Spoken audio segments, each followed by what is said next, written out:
আল্লাহর কাছে ক্ষমা চাও, দুনিয়াটা কিছুই না রে যুবক। ওই কবরে যাওয়ার পরে গুনাহগারের কবরের দুই পার্শ্বের মাটির চাপ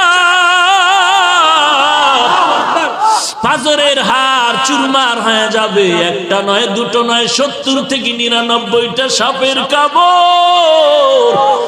কবরের ভিতরে জাহান্নামের আগুন।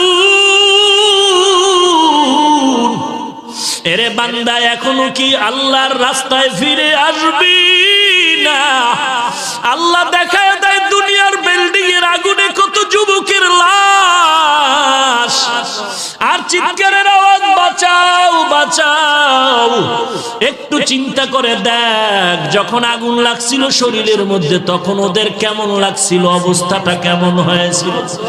ওরা যখন আগুনের মধ্যে সবাই জানালা দিয়া হাত দিয়া কয়, কে আছো, আমাদের বাঁচাও। আমাদের ডানে আগুন, বামে আগুন, চতুর্দিকে আগুন।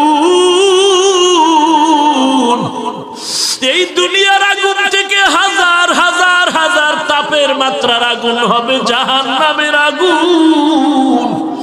এরে যুবক, পায়ে হাত রেখে বলি, পাও দুটা আগাইয়া দাও। আমি তোর পায়ে ধরে বলি, আর গুনাহ করিস না রে যুবক, আর গুনার পথে যাইও না।